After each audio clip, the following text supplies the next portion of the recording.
Baik, selamat malam. Kita akan membahas untuk soal analisis investasi kas, soal pertama untuk materi manajemen keuangan 1 ya. PT Viva Lavida Banten mempunyai rencana penjualan untuk bulan Januari sampai dengan Juni 2012 atas dasar perhitungan akhir bulan masing-masing sebagai berikut angka dalam jutaan rupiah, di mana ada 160, 180, 210, 260, 320, dan 360. Dari penjualan tersebut, 50% dijual secara tunai dengan cash discount 5%, sedangkan sisanya kredit.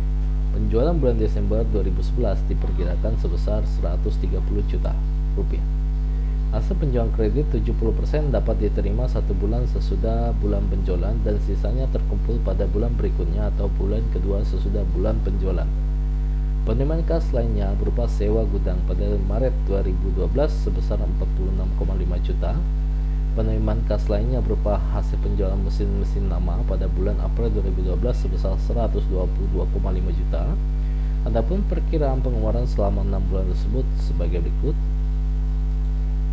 Pembelian bahan baku ada 32,25, 66,5, 50, 46,25, 41,25, dan 38,75. Biaya tenaga kerja langsung 25,8, 53,8, 40, 37, 33, dan 31. Kemudian biaya overhead pabrik ada 19,35, 39,3, 30, 27,75, 24,75, 23,25. Kemudian ada biaya administrasi dan umum itu ada 33,54, 69,16, 52, 48,1, 42,9, dan 40,3. Kemudian biaya penjualan ada 18,06, 37,24, 28, 25,9, 23,1, 21,7. Kemudian pada bulan Januari perusahaan membeli mesin baru seharga 120 juta, di mana 20% pembayaran dilakukan pada bulan Januari dan sisanya dibayar pada bulan Februari. Pada bulan Maret akan dibayar hutang kepada pemasok sebesar 35 juta. Kemudian pada bulan Juni akan dibayar hutang pajak penghasilan sebesar 50 juta. Penyusutan aset tetap dibebankan setiap bulannya sebesar 2.850.500 rupiah. Ya. Dari data di atas, Anda diminta untuk menyusun anggaran kas atau cash budget untuk bulan Januari 2020, bulan Januari sampai dengan bulan Juni 2012 dengan ketentuan sebagai berikut. Pisahkan transaksi usaha dan transaksi finansial. Apabila terjadi defisit kas harus segera ditutup dengan pinjaman atau kredit, di mana pembayaran atas hutang tersebut akan dilakukan pada bulan-bulan berikutnya jika kondisi finansial itu memungkinkan. Saldo kas pada akhir Desember 2011 diperkirakan sebesar 26 juta. Safety cash balance ditetapkan sebesar 20 juta rupiah. Harus tampak hutang kumulatif pada setiap bulannya. Ya. Maka ini adalah jawaban step pertama. Ya, ini kita mengklasifikasikan terlebih dahulu bentuk dari penjualan kredit ya, penjualannya ya. Di sini kita ketahui di mana 50% tunai berarti sisanya kredit ya. Sehingga jadi di sini 50% tunai, 50% kredit dengan diskon 5% ya. Sehingga kita mulai dari bulan Desember terlebih dahulu ya. Kita lihat Desembernya ada 130, 160, 180, 210, 260, 320, dan 360 ya. Jadi kita lihat 130, 160, 180, 210, 260, 320, dan 360 Desember sampai dengan Juni untuk penjualan ya. Kemudian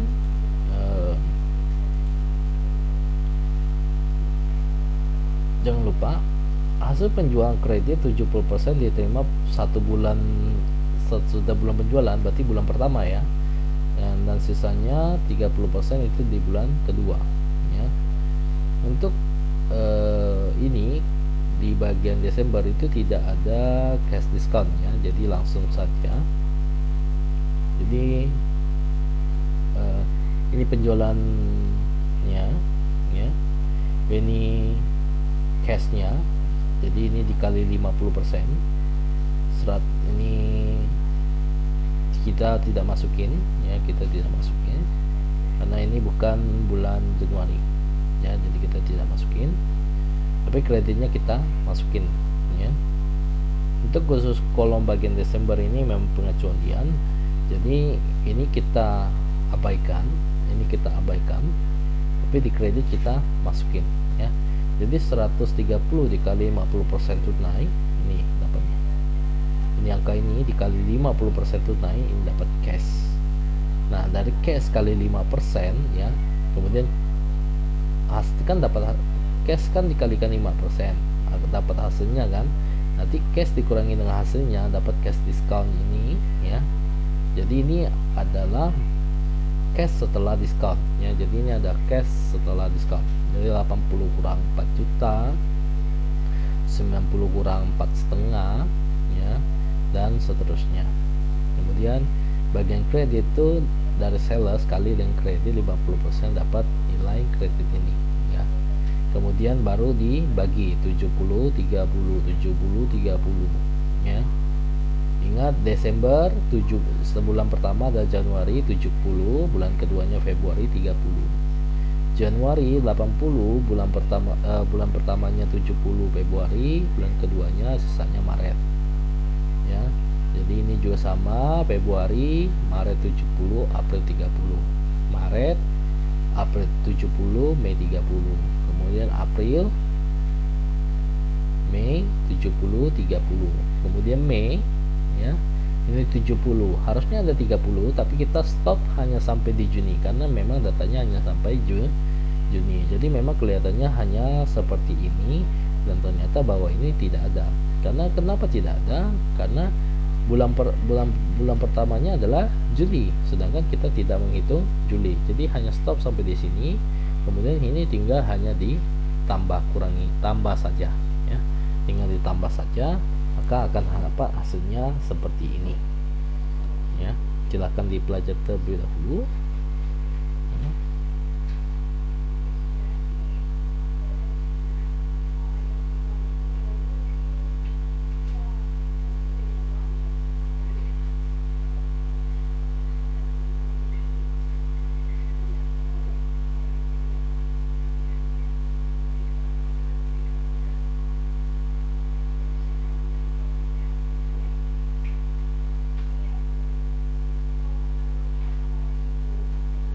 Oke, jadi inilah untuk step pertama ya. Oke, step kedua. Nah, ini kita akan pisahkan transaksi usaha dan transaksi finansial. Ini transaksi usaha dulu. Ini transaksi usaha Januari Februari sampai Juni. Ini penerimaan kas. Nah, ini penerimaan tunai, ini penerimaan piutang. Nah, penerimaan tunai itu diperoleh dari ini ya, yang setelah dipotong diskon, jadi cash after discount ya, dipindahin aja. Kemudian untuk penerimaan piutang itu ngambil dari sini, tapi yang diambil cukup hanya bagian Januari sampai Juni aja ya. Jadi contoh seperti ini ya. Ini kan kita ambil penerimaan tunai ya, kita ambil dari sini 76 85 setengah 99 75, ini kan kita masukin secara bertahap di sini. Nah, untuk penerimaan piutang kita ambilnya dari sini. Januari ambilnya ini, Februari, Maret, April, Mei, Juni ya. Jadi kita dari ini kita jabarkan, inilah yang kita ambil, komposisi ini kita masukin ya. Oke. Kemudian sisanya kita masukkan di sini penerimaan kas lainnya. Ada di bulan Maret 646,5, kemudian di bulan April 122,5 ya. Jadi kita tinggal masukin saja. Setelah itu kita jumlahkan ya. Dia ada penerimaan tunai, ya, penerimaan tunai ngambilnya dari sini, cash after discount. Kemudian penerimaan piutang ini ngambil dari Januari, ya, nih tampil semua, ya, ambil dari saldo ini. Oke. Kemudian sisanya penerimaan sewa gudang dan penjualan mesin lama. Oke, kemudian ini pengeluaran kas, ini tinggal dipindahkan saja, ya, dari sini. Dari soal ini tinggal kita pindahin aja, ya, langsung ke bagian di sini. Tinggal dipindahin saja. Kemudian jika ada rincian seperti ini 120, dimana bayar 20% nya bulan 1, kemudian sisanya 80% di bulan 2. Jadi kita pecah dari 120 ini, bulan pertamanya 924 dan bulan keduanya ada 96, ini ada total 120. Kemudian di bulan Maret ada nih 3550, ya, 3550, ya, seperti ini 3550. Oke, jadi seperti ini. Nanti kita tinggal jumlahkan lagi, ya, jumlahkan. Jadi sebenarnya bagian ini tidak terlalu susah. Mungkin bagian susah itu ada di step pertama tadi, ya, step pertama tadi yang agak susah. Tapi kalau sudah masuk step 2 dan step 3 itu tinggal hanya mempindahkan saja apa yang sudah dari soal dipindahkan ke lembar jawaban, ya. Kemudian di step 4 maka kita akan mengetahui jumlah penerimaan kas itu dapat dari saldo sini, ya. Kemudian jumlah pengeluaran kas dapat dari saldo ini, ya. Maka hasilnya akan ada timbul surplus dan defisit, ya. Kemudian untuk cara mengerjakannya adalah kita hanya mengetahui di mana di soal itu hanya ada 26 juta saja, ya. Saldo kas pada akhir Desember akan menjadi saldo kas pada awal bulan pada di Januari 2012. Maka kita tahunya adalah 26, ya. Jadi cara untuk mendapatkannya kita harus menselisihkan dulu defisit ini dengan saldo awal di sini, ya. Jadi 30 negatif, ya. Jadi bentar, negatif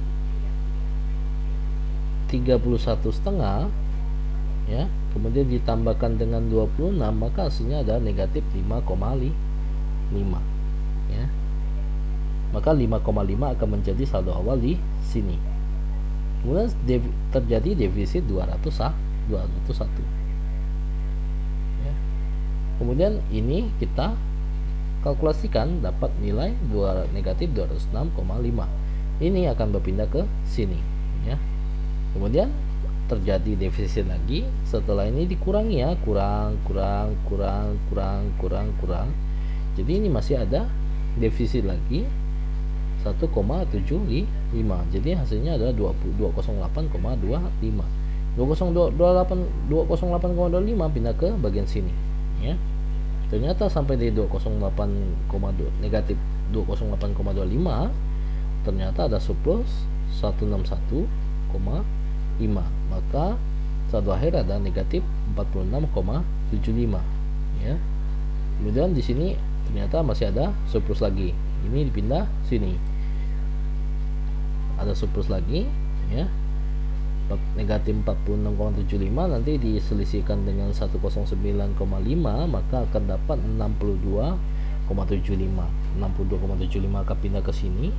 Ini sudah selisih, masih ada surplus, tinggal dijumlahkan saja. Maka dapat 179,75,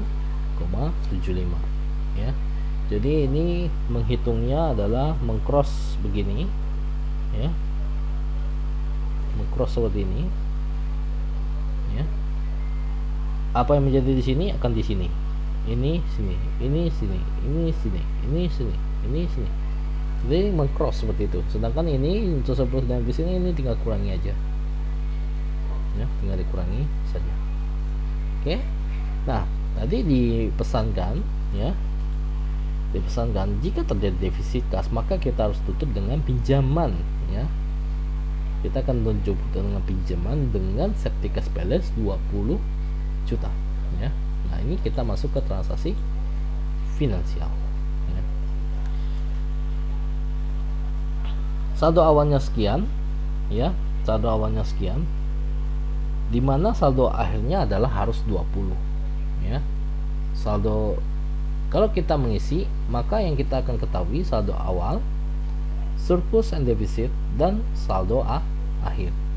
Jadi ini ditambah dengan berapa, ditambah hasilnya berapa, ini kan ini tambah ini dapat ini, ya, saldo kas tersedia. Jadi saldo awal harus ditambah dengan berapa, nanti kan jumlahnya saldo kas tersedia. Saldo kas tersedia ini akan mengurangi saldo surplus dan defisit, dapatlah saldo akhir, ya. Jadi karena saldo awalnya 26, ya, terus saldo akhirnya 20, ya, dengan surplus defisitnya itu adalah apa? Saldo awalnya itu adalah 26, kemudian untuk surplus dan defisitnya itu adalah 31,5, ya, 31,5, dengan saldo akhirnya adalah 20. Maka yang harus dilakukan adalah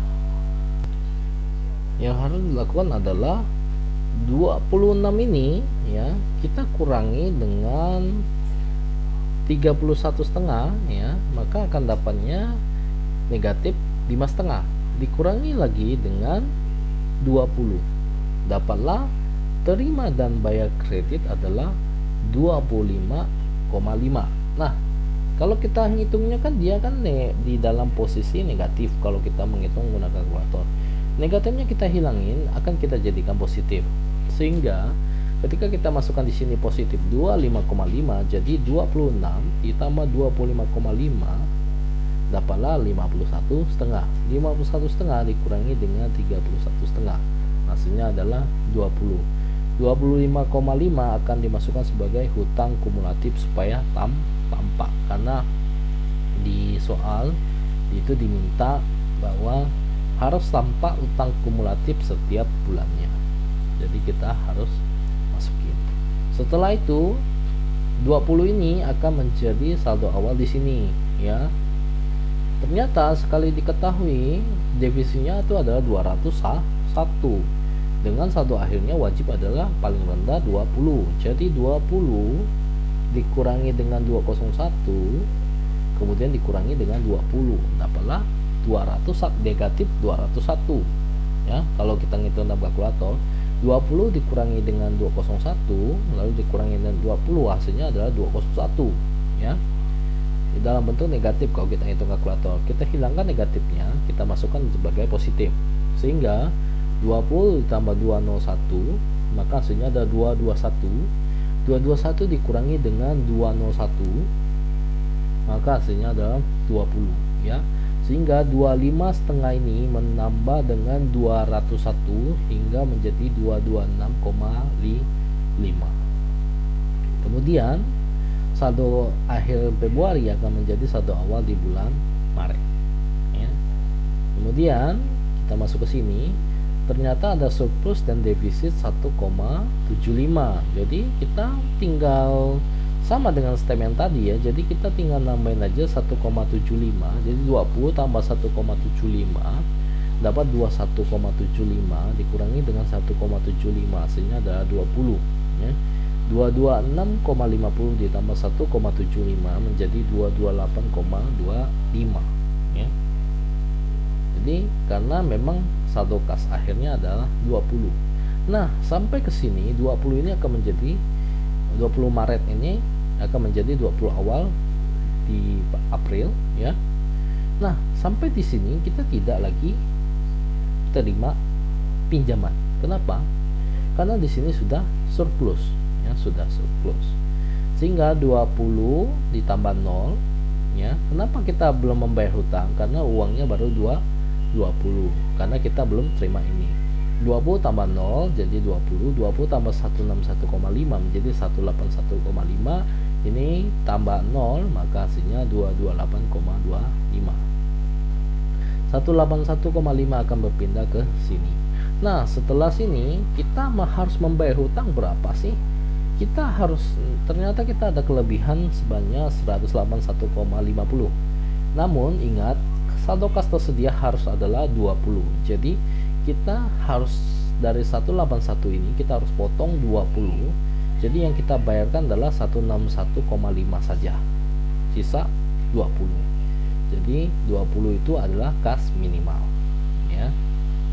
Pak, apakah langsung ada saldo tersedia langsung kita potong? Iya, langsung saldo lebih. Kalau misal melebihi dari jumlah minimal, kita mampu bayar hutang, kita bayarkan semampu kita, ya, dengan batasan berapa kas minimal yang kita harus gunakan. Karena di sini 20, jadi ada minimal 20. Jadi nanti 228,25 akan kurang 161,5, hasilnya ada 66,75, ya. Ini dikurangi ini dapat 20 tambah 109,5 dapat 129,5. Ini pindah ke sini. Nah, dari sini kita melihat utang kita hanya 66,75. Jadi kita bayarkan semua 129,50 kurangi 66,75, hasilnya ada 62,75. Kemudian surplusnya ada 117, maka saldo akhirnya 179,75. Ini adalah 0. Jadi kita sudah tidak ada hutang lagi. Dan harus diingat nilai ini juga nantinya akan sama dengan yang di sini. Sama ya. Ya. 179 ini hasilnya sama. Ya. Oke. Sekian dulu penjelasan hitungan untuk soal nomor 1 ini, ya. Jika ada yang kurang jelas nanti kita bisa diskusikan di forum Google Classroom seperti biasa. Baik, terima kasih, selamat malam.